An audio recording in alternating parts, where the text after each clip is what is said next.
Now we are switching to English to our guest, CEO United Group, Victoriya Boklag. Victoriya, hello. Hello, hi guys. So you can see us, we can hear us, connection is great. Yes, I wish I could be there, but next time, we hopefully. too, believe us, In we too. person. So, how do you work these days? From home, from office, or some kind of mixture? I was just listening. I was just listening to the colleagues that were on the stage, and I actually do the same. And a bit in the office, a bit at home, and yeah, trying to kind of manage it between 3 kids and new ways of dealing with things. Yeah, but no traveling to all countries your firm is covering. Well, sometimes we still travel. I mean, there is opportunity. I mean, I've been traveling not that extensively, but yes, of course. I mean, we've acquired a lot of companies this year, and it's been really a challenge, you know, because as also as it was discussed before, it's actually it's okay. You use your time wisely. You know, you do the Zoom calls, you try to get to know people, but it's nothing like one-on-one meetings and, you know, personal touch. So we will definitely have to do that more. Yeah. And, you know, hopefully that will be better next year. Yeah. Your career path is really impressive. You reached an executive level very young, so which is very much common for men, not as much as for women. So what enabled you to reach such a high level so young? Well, you know, I was, when I received the questions, I kind of thought about what actually defined me, because, excuse me, very often you don't think right about these things, but there are probably 3 things that I would point out. So the first one is I grew up in a family where the culture was really hard work, discipline. You know, you have to be, you know, you have to do something in life. You have to work hard. You have to be organized. So that's one of the things that that really helped me in life, because I mean, obviously, to do something you have to work hard, and I don't perceive it as stress. It's just part of me. The second thing is I am extremely open to change and to new opportunities. If they are not there, I look for them, and I guess it was also defined because the way I was brought up. And when I was a young teenager, I grew up in Ukraine, and the Soviet Union fell apart. So at that moment, you know, everybody lost their playbooks. My parents didn't have the playbook anymore, what I'm supposed to do, because we went from, you know, heavy communism to total capitalism, everybody on your own. So in that environment, you know, for especially young people, we're actually super open to change, new opportunities. It was kind of a bit like now, where you can see young people also struggling and facing with a lot of changes in the world. But honestly, I think that it made us stronger, more agile, and I think it defined my personality a lot. And the third thing is, of course, destiny and luck, you know, being at the right place at the right time. I was actually never dreaming of being a CEO, running a company. I always wanted to be in private equity when I was in the university, and then after the university I started working in private equity, and by chance actually I joined a private equity fund that invested in a pure startup in cable TV in Serbia. And this fund was, I think it was one of the first investments made in Serbia in 2002. And very quickly, I started to work in the company itself to help them kind of start running, especially from the financial side, because I was doing the financial models, budgets, you know, so I understood very well all the aspects of the business from and how it affects, how all the decisions affect actually the financial side. And I stayed in the company ever since. And I think that I've been very lucky to build from scratch what is now United Group, and to actually a European multinational company which now has 11,000 employees, works in 8 markets, 10 million subscribers we are serving, great industries like telco and media, which again showed huge resilience and in these difficult times. So these are the things that kind of define me, I guess. But being a woman in business usually brings specific challenges, such as finding, let's say, a healthy balance between work and family. I know it's a typical question for women, but it's still important. Yeah, absolutely. But I think that women are definitely getting more and more opportunities these days. I think that the societies are moving in the direction of when the management and not only the management, but in general, the people are being, employees are being selected by merit rather than, gender, race, relationship, inheritance, and so on. So I guess, and women are starting to take these opportunities, but definitely, and I think it will be also for some time to come, it is more difficult for us to balance between family and business. I mean, being a mom, right, and being a mom is a 24-hour job, and being a CEO or a manager or whatever work you do is also most of the time 8, sometimes to 24-hour job, depending, of course, on your position. And managing these 2 full-time jobs is definitely a challenge.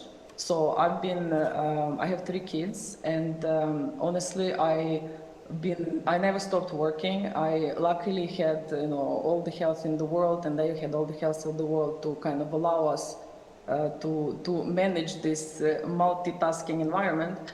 Yeah, they are. I mean, now I'm spending even more time with them, but in this Corona situation, which actually pleases me a lot, and them as well. And yeah, but I think you can do it. It's just a matter of organization. It's a matter of your partner helping you and understanding. And I think, again, when more and more understanding that, not the situation has changed, but that it's totally okay to have, to have a woman working and to have to assist additionally with in the household. So I think we can do it, but men must be understanding, and we must be good. We must organize very well. Yeah, as my colleague said in the introduction, we basically all are superwoman with superpower. But what have been your biggest challenges as a leader, as a company leader? What defines your leadership style? If I have to conclude something only by your experience, I would say don't mess with a woman. Thank you. You're welcome. Well, I can tell you that I think that the success of UG in building we built UG from scratch, right? So basically it was from zero to what we have now, and it's been almost 19 years as I'm in the company. We've had a lot of strong, powerful, smart women building this organization along with us. And I think that the biggest advantage of organizational structure and organizational culture of UG is leadership by merit, but also promotion by merit. So we are extremely results oriented. We are very aggressive in a way that we set ourselves goals. We dream big, but we realize our dreams. We really, because you can be a dreamer, but if the dream stays a dream, then you didn't do really nothing. We are very consistent in what we do, but we are also extremely agile to change. So if we found the course, found the right strategy, but there is something on the market, we would always correct it, but still be consistent in the way we do things. And I guess also a big part of our culture, and when I'm saying culture, it's, it is my management style, leadership style, but it's also, it's the way most of the people in our organization, on top of our organization operate. We also, of course, we work very hard, as I said from the beginning, but we also have fun. So, it's been 19 years and not a single day was the same. Every day was a challenge. Sometimes more problems, but actually more challenges, I would say.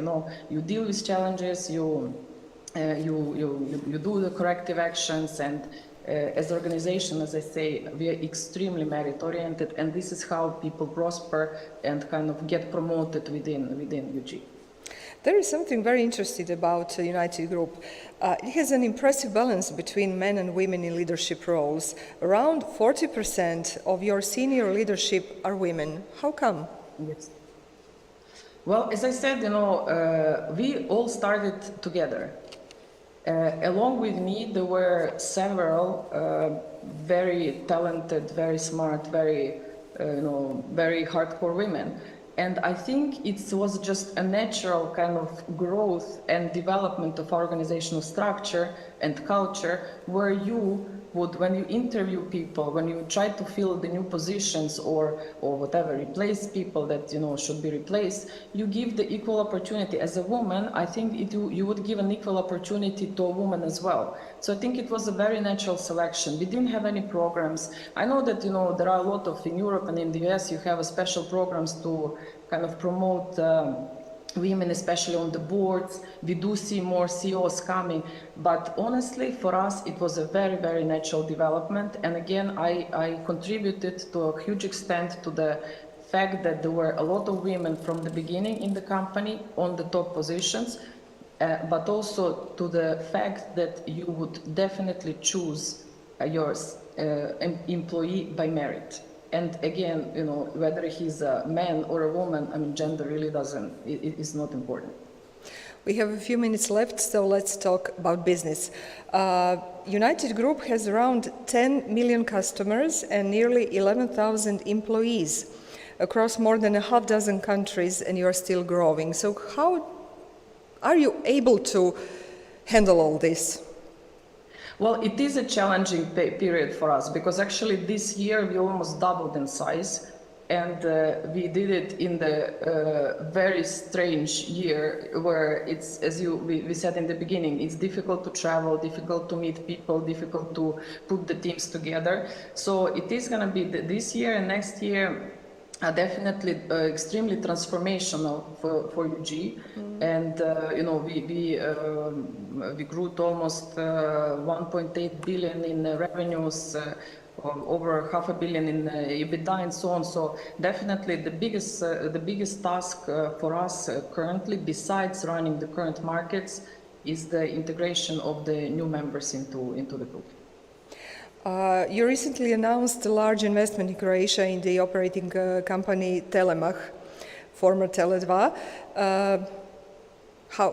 About how much money are we talking about?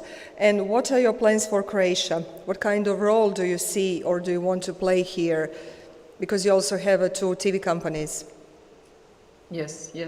Well, yes, we announced the investment of 230 million. 130 million in mobile networks and 100 million in fixed networks. We also want to be an active member of digitalization of Croatia. We also believe that this is the future, as my colleague from HT said. And that's why, but the strategy of UG actually lies on 3 pillars. And the same will be applied for us in Croatia. So first of all, we really believe in high quality networks. And that's why we think this is the first step for us to roll out a massive also investment program so that we actually operate and own extremely new modern networks. On top of these networks, we provide services, products, applications of superior quality. So that's kind of the first pillar. The second pillar is content. And as you pointed out, we do own both national TV station and cable TV channels, news, sports, and so on. And we will definitely continue to invest. There is really nothing. We'll continue to invest and to produce really, I would say, one of the best contents that you can find in the region. And the third one is customer experience. So excellence in everything that we do, starting from the user interfaces, operations, touch points, call center, shops. So, and this is the third pillar where we will also invest significantly, and I'm pretty sure that you will also see and feel this as the subscribers. So, so that's exactly what we're gonna do in Croatia. With the only exception that currently by law we are not allowed to do pay TV distribution as an operator because the law prohibits if you have a TV station to do the distribution of TV packages as well.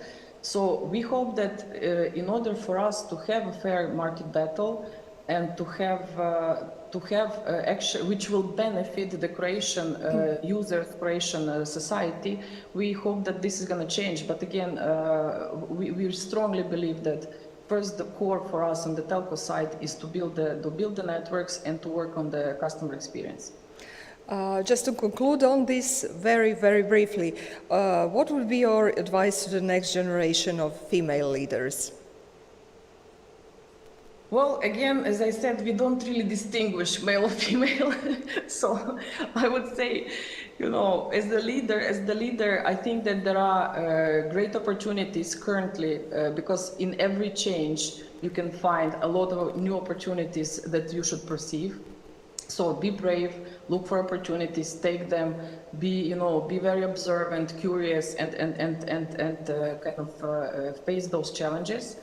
But as a woman, I can only say for a female leader, it is a bit of a challenge, much more than for men, to balance between family and work. So continue balancing. That's it. I mean, find your recipe, and you can do it. And so believe in yourself, and everything's possible. Of course we can. Thank you very much, Victoria. I really hope to see you soon in Croatia. Me too. Thank you, guys. Thank you, Gordana. Thank you.